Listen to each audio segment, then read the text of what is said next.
Hello everybody. Finally getting my thoughts together to make this video on Mrs. Dalloway. So it was successfully done at my work, teaching it and reading it with my students. I think it went pretty well. It was maybe my favorite book to teach this year, mainly because it's just such a well-written book, and there's so much intricacy to it that I really enjoyed that.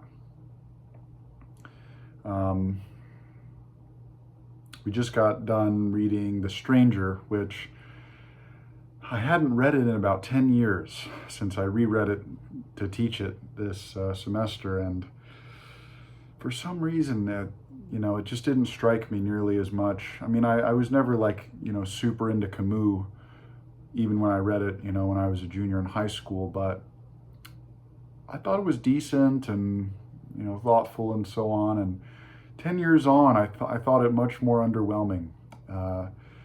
But interestingly enough, it's been about 10 years as well since I had read Virginia Woolf. I read The Waves when I was working overnight at a convenience store chain, stocking shelves and all that. And that was my first Virginia Woolf book I had read, and I remember just really, really liking it. And because I was just reading as much modernist stuff as I could, and I really enjoyed that.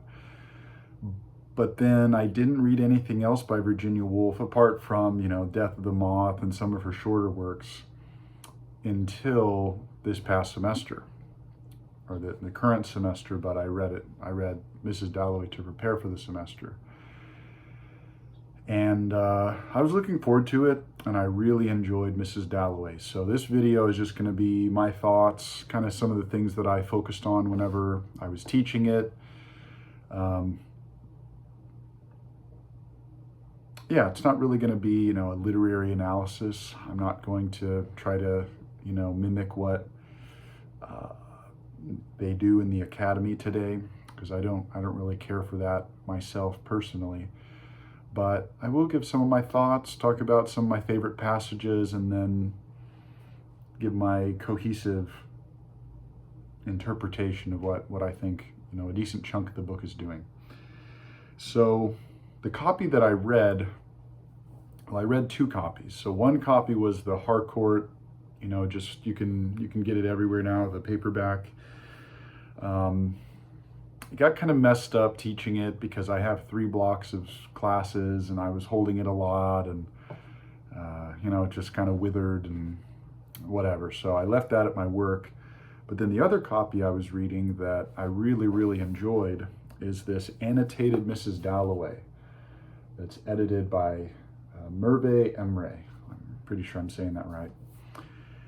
And one of the things I really liked about this copy is that it gave pertinent background historical information, first draft information, photographs and paintings of the various locations, and giving a feeling of the time.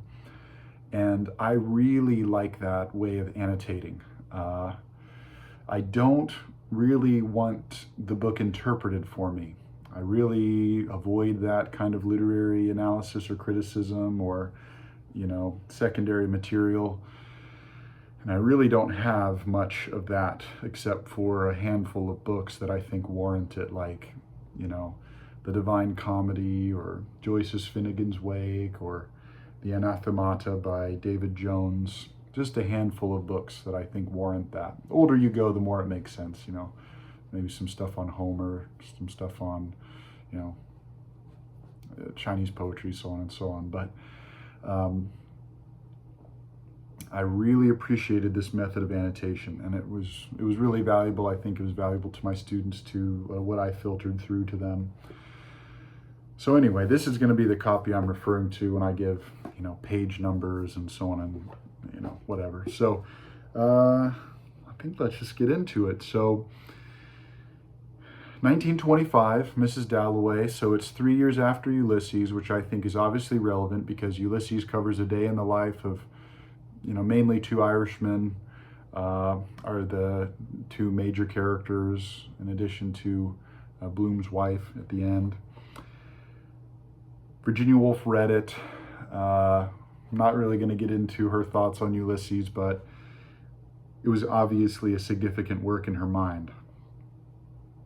She writes this book that takes place in one day in London, which I really thought was fascinating. Just the setting of 1925 in London, really with a focus on the upper class. I thought it was fascinating because that aspect of Britain today is totally gone. There are some heritage tailors and antiquarian booksellers and cigar shops or whatever, but it's kind of on life support at this point. I was watching the other day Meantime, the movie from 1982 that has Tim Roth and Gary Oldman in it when they're both young men, just covering the economic depression of England at the time. And it's just fascinating how much a country can change in 50, 60 years. It can change substantially. But I wasn't really thinking about that quite as much when I was reading this the first time. But just getting to feel what it would have been like to go around London in 1925 from the perspective of a 50-year-old woman who had lived in London basically her whole life. It's just such a treat. And that's one of the main reasons I think reading classics and reading older works, there is nothing that compares to it. You can't listen to music from that long ago. It's all fully reconstructed. Maybe we can go back to 1,000 years ago, 1,500 years ago if you're lucky, but even that really is a stretch. Of course, movies, painting, of course, we can our paintings go further back than any other art form, really, because we have access to the cave art that has been preserved, which is just amazing. One of every one of those cave paintings is a masterpiece of human art. But then I think literature is really the other one that allows us to live in the past the most. Cave paintings, you have to work through a lot of interpretation, but I think, once we have a translated Epic of Gilgamesh and the Homeric epics and, the Rig Veda and, the I Ching and these kind of things, these oldest works of various cultural traditions, you get the same feeling with Mrs. Dalloway.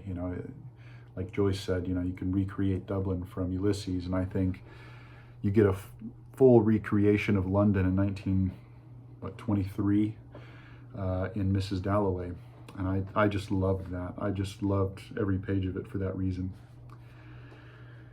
All right, so my first passage that stood out to me as I was skimming through and reminding myself of things is on page 18 to 19 of this annotated edition, but it's where Clarissa is reminding herself, but what was she dreaming as she looked into Hatchard's shop window? What was she trying to recover? What image of white dawn in the country as she read in the book spread open? Fear no more the heat of the sun, nor the furious winter's rages. And the annotation reminds the reader, tells the reader that is from Cymbeline. And the full extract reads, Fear no more the heat of the sun, nor the furious winter's rages. Thou thy worldly task hast done, home art gone, and ta'en thy wages. Golden lads and girls all must, as chimney sweepers, come to dust. And then what follows really just hit me when I first read this. This late age of the world's experience had bred in them all men and women, a well of tears, tears and sorrows, courage and endurance, a perfectly upright and stoical bearing. Think, for example, of the woman she admired most, Lady Bexborough, opening the bazaar. And, you're just struck with, this is following World War I. And Septimus is the main paired character with Mrs. Dalloway, a war veteran. And Mrs. Dalloway clearly has not physically or immediately in her own life dealt with the consequences of World War I. But I think much like Virginia Woolf must have felt it, she's dealing with the spiritual consequences of the most developed culture on Earth trying to kill itself. And I just think,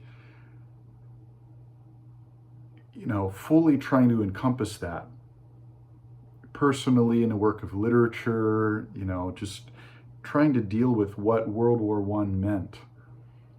I think still today we haven't dealt with what World War I means, let alone World War II, because we don't have a work of art that fully conveys it. We don't have a work of art that can capture what World War I and World War II mean to the world.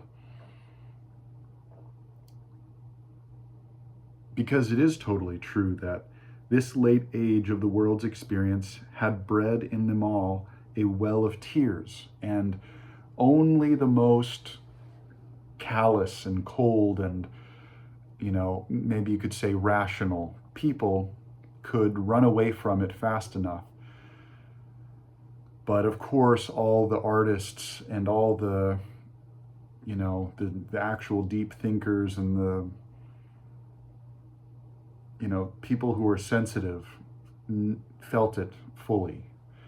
And some of them, didn't survive, let alone the people who actually went through the war firsthand. I've been kind of on a parallel trajectory with Tolkien, and he was born about 10 years after Virginia Woolf. He was born in 1892, the same year as, Cesar Vallejo.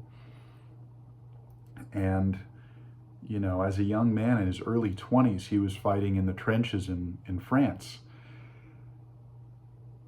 And he never got past it. He never fully got past it in, his work and his life. I watched this really interesting documentary, The Maker of Middle-earth, I think is what it's called. It's free to view on YouTube. It's mostly his son, Christopher, answering questions and, interpreting aspects of the Lord of the Rings that are commonly misunderstood.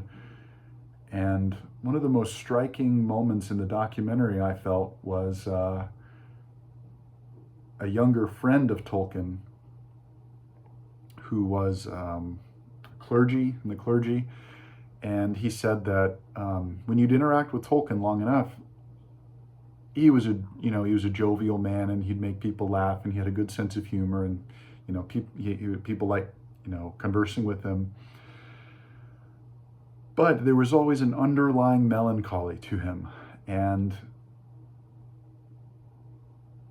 we see this echoed in only a few years after the war's over in Mrs. Dalloway, and of course Septimus, Retzia. Peter, you don't really feel it. He was elsewhere, and he's maybe the most adept at running away from his own life. And I think this exact passage just captures it so perfectly. This late age of the world's experience had bred in them all a well of tears. And really, I still feel that myself. For whatever reason, I grew up watching documentaries of the world wars and, the Industrial Revolution and the Civil War in America and, Civil Rights Movement and so on. And I think it made a permanent impact on me from watching that stuff, from the age of 8, 9, 10. I wasn't too young to be watching it in any literal sense, but I think when you encounter that stuff early enough, you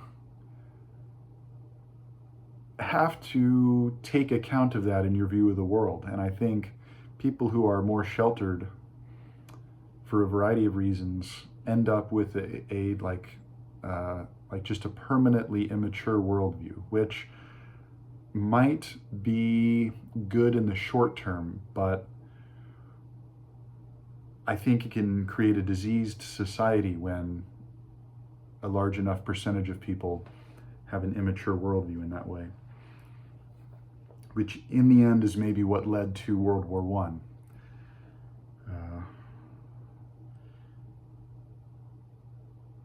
So let's go to the next passage.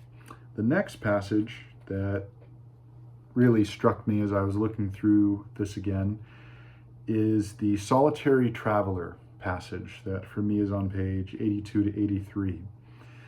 And, upon reading this novel for the first time, you run across this passage, and this is the first truly poetic passage in the work that you run across. There are little lines here and there, like even the one I just read, that's a moment of intuition, moment of genius that you couldn't predict, Only a brilliant artist could work in something like that to a novel like this. But this next passage is an extended, height of intuition, I'd say. So this one's a bit of a longer one. I'm just going to read the whole thing. It's about a page or so total. Mrs. Peter. The gray nurse resumed her knitting as Peter Walsh, on the hot seat beside her, began snoring.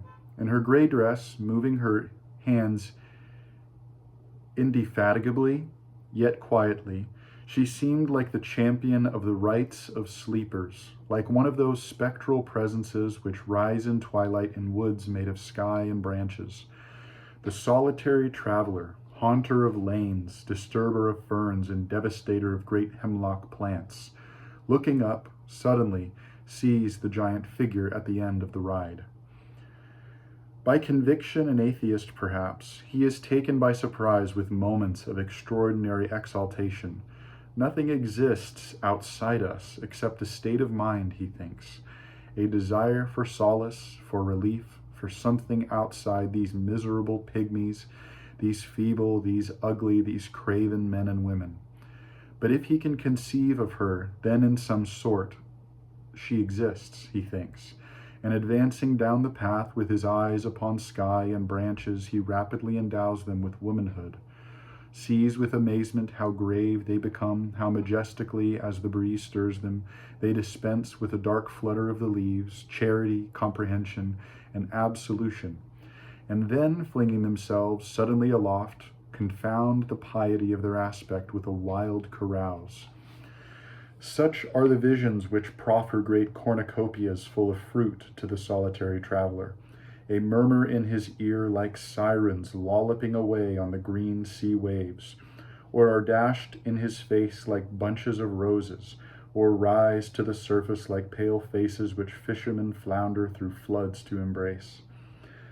Such are the visions which ceaselessly float up, pace beside, put their faces in front of the actual thing, often empowering the solitary traveler and taking away from him the sense of the earth, the wish to return, and giving him for substitute a general peace, as if, so he thinks as he advances down the forest ride, all this fever of living were simplicity itself, and myriads of things merged in one thing. And this figure made of sky and branches, as it is, had risen from the troubled sea. He is elderly, past 50 now. As a shape might be sucked up out of the waves to shower down from her magnificent hands compassion, comprehension, absolution. So, he thinks, may I never go back to the lamplight, to the sitting room, never finish my book, never knock out my pipe, never ring for Miss Turner to clear away. Rather, let me walk straight on to this great figure who will, with a toss of her head, Mount me on her streamers, and let me blow to nothingness with the rest. Such are the visions. The solitary traveler is soon beyond the wood, and there, coming to the door with shaded eyes, possibly to look for his return, with hands raised, with white apron blowing, is an elderly woman who seems, so powerful is this infirmity, to seek over the desert a lost son, to search for a rider destroyed, to be the figure of the mother whose sons have been killed in the battles of the world. So, as the solitary traveler advances down the village street where the women stand knitting and the men dig in the garden, the evening seems ominous. The figures still, as if some august fate known to them, awaited without fear, were about to sweep them into complete annihilation. Indoors, among ordinary things, the cupboard, the table, the windowsill with its geraniums, suddenly the outline of the landlady bending to remove the cloth becomes soft with light, an adorable emblem which only the recollection of cold human contacts forbids us to embrace. She takes the marmalade, she shuts it in the cupboard. There is nothing more tonight, sir. But to whom does the solitary traveler make reply? Amazing, amazing. And then Peter wakes up. He woke with the extreme suddenness, saying to himself, the death of the soul. And that is just an amazing passage because you get this mythic dimension to Peter Walsh's dream. Now, it's clear that this solitary traveler is not strictly or only Peter Walsh. If it is Peter Walsh, because some of the details do line up, it can't only be him. It's broader than him. It's him and kind of a celestial layering, maybe you could say. And that passage pairs really well with the next one I'm going to look at, so I'll just go ahead and turn to that one. So the next extended poetic passage is this woman, this old battered woman who is walking through a park. Let's see, where do I start here? Here he was at the crossing. A sound interrupted him. A frail, quivering sound, a voice bubbling up without direction, vigor, beginning or end, running weakly and shrilly and with an absence of all human meaning into fa so, fu sui tu so o, the voice of no age or sex, the voice of an ancient spring spouting from the earth, which issued just opposite Regent's Park Tube Station from a tall, quivering shape, like a funnel, like a rusty pump, like a wind-beaten tree forever barren of leaves, which lets the wind run up and down its branches swinging. Just the rhythm of that is amazing. Fa so, fu sui tu u, and rocks and creaks and moans in the internal breeze. Through all ages, when the pavement was grass, when it was swamp, through the age of Tuscan mammoth, through the age of silent sunrise, the battered woman, for she wore a skirt, with her right hand exposed, her left clutching at her side, stood singing of love. Love which has lasted 1,000,000 years, she sang. Love which prevails, and millions of years ago, her lover, who had been dead these centuries, had walked, she crooned, with her in May. But in the course of ages, long as summer days, and flaming, she remembered with nothing but red asters he had gone. Death's enormous sickle had swept those tremendous hills, and when at last she laid her hoary and immensely aged head on the earth, now become a mere cinder of ice, she implored the gods to lay by her side a bunch of purple heather, there on her high burial place, which the last rays of the last sun caressed, for then the pageant of the universe would be over.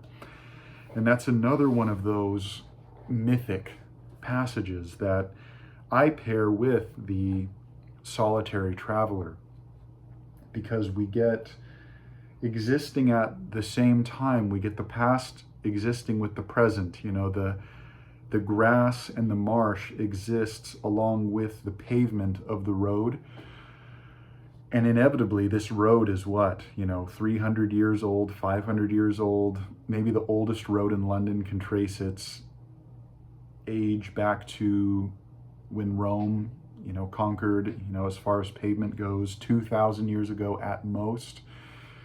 And when you're dealing with, if we take more of a, Paleolithic look at it, humans have been in the British Isles for, depends on how you designate humans, but hundreds of thousands of years. And if you're thinking of modern humans, it's what, 40,000, 50,000 years, something like that. And within this single day, all possible days are present.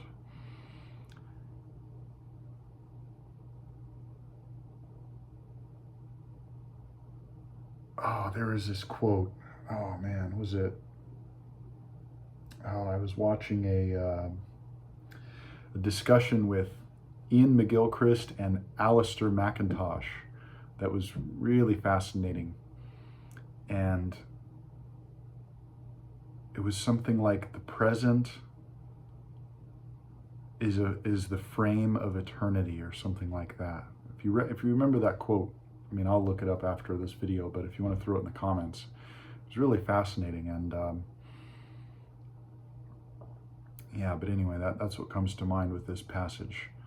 And I think this really leads me to my overall interpretation of this book. Where does this all end up? Because let me just show, actually, before I get to that, some of the aspects of this annotated edition that make it just so special. You have this image here of people walking on a street in Istanbul, Turkey, with the watchtower in the distance. And then you get also aspects of Virginia Woolf's life. We see her there, her Hogarth Press, handmade edition of Shakespeare. And what I love so much too, John Constable, William Anderson, paintings to flesh out the descriptions, which of course you don't need, but I just think it's so interesting to connect the paintings with the words there, especially these almost impressionistic words. All right, so my overall interpretation is the dance between Clarissa and Septimus in the work is the core aspect of the novel, clearly. And what is that interplay saying? Now, of course, there are a variety of things you can take out of it, but my interpretation really comes from a lot of the reading I've been doing lately. And if you watch my videos, you'll you see the through lines here. But this will draw a very fine point to it. This is on page 192 in the last 20 to 30 pages of the novel in the actual book. Septimus, in the interest of escaping Dr. Holmes, has just leapt from the window and crashed down to the ground floor. Retzia has just watched her husband jump from a window and die through this, falling, this plunging down. And there's an immediate transition, and Virginia Woolf manages these transitions just perfectly, where we switch from the perspective of one character to another. And this one's one of the most just amazingly planned. And I think this really gets my interpretation, it gives it credence. So, "Let her sleep," said Dr. Holmes about Rezia, feeling her pulse. She saw the large outline of his body dark against the windows. So that was Dr. Holmes. And then immediately there's this transition. "One of the triumphs of civilization," Peter Walsh thought. "It is one of the triumphs of civilization," as the light, high bell of the ambulance sounded. Swiftly, cleanly, the ambulance sped to the hospital, having picked up instantly, humanely, some poor devil. And of course, that is Septimus. And that's my interpretation of what this novel is saying, because later on, a couple, 10, 20 pages later, right before the end of the novel, Clarissa's dinner party finally happens that she had left at the very first page of the novel to collect the flowers for. The flowers which were cut down from the scythe in that second mythic passage. And Clarissa overhears Bradshaw talking about this young man who has committed suicide. And she's immediately offended that someone would talk about such, themes at her party. We're trying to have a good time here.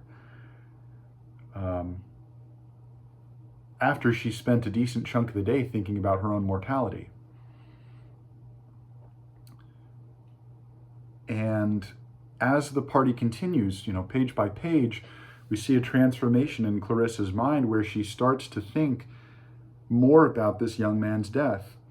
And one of the most striking lines in the whole novel is Clarissa looking at Bradshaw and thinking that these men are intolerable. And I was thinking to myself, what makes a man like Bradshaw intolerable? This priest of science who the color gray is always connected with him. His fancy car is gray, and this is gray, and that's gray, wears a gray suit. And, his right-hand man, Dr. Holmes. What makes them intolerable? And I think the thing that makes them intolerable is the same intolerability of Peter Walsh seeing this ambulance and being proud, this triumph of civilization, when civilization has just fundamentally caused Septimus to leap to his death. Civilization is what caused World War I. Civilization is what caused Dr. Holmes to barge up the stairwell and Septimus to, at all costs, feel the urge to escape. And a couple of the ideas that I connected with that in our final discussion of the novel at with my students is Septimus is bewildered. That would possibly be a way that you would describe someone in his state. And when you think about bewildered, it has the word wild in it. And I won't lead you through what I led my students through, but I was thinking about this seeming contradiction between civilization and the wild. Civilization at all costs tries to dominate and control the wild. I was listening to a talk by Toby Hemingway, who's a permaculture specialist, and he was talking about the Battle of the Greasy Grass, the Battle of Little Bighorn. And he was framing it as, the white American settlers coming over, these specters of civilization, much like the judge is in Blood Meridian. They could not accept free people near them. So logically, their solution was extermination. You know, these people, these Americans, could not accept freedom, this close to their lack of freedom. And that's the direction I see what Virginia Woolf is saying with this interaction between Clarissa and Septimus as this interrelated pair, and then Bradshaw on the other hand. And really Peter is more on the Bradshaw side of things in many ways. And yeah, I just think it's devastating. You know, like thinking about it with Tolkien, when he published The Lord of the Rings, Edmund Wilson called it juvenile trash. And I can only think that someone could only say that when they are so inculcated in civilization as Peter Walsh sees it. You know, the efficiency. And James C. Scott had this other line, a vernacular, it's something like a vernacular dressed up as a universal, where someone who has only ever lived in a very narrow type of civilization, this European, you know, fin de siècle, turn of the century, second industrial revolution civilization, as being the only way of life. And Woolf is critiquing this. And I think that, you know, that shows her skill as an artist, that she can have that intuition and then critique that. Because I don't think that same intuition and that same broadness of mind is visible in The Stranger, just as a comparison. And that's one thing that really has disappointed me with The Stranger. You know, it's still more worth reading than the vast majority of books, but yeah, I think it's more, The Stranger is more narrow-minded than Mrs. Dalloway. And yeah, I think that's really where I'm at with Mrs. Dalloway. I think for Virginia Woolf, my next book I'm going to read of hers is The Years. That's the third one that I want to read, because it seems to be kind of a culmination of what I've already read, with, you know, Mrs. Dalloway coming first, The Waves about 6, I think The Waves is 31, and then The Years was 39, I think. Anyway, it was one of her last books. And I want to think about The Years in relation to Finnegan's Wake. I think it's really interesting, really valuable to think about this interaction between this, you know, this, what did Virginia Woolf, it was such a petty way of describing this,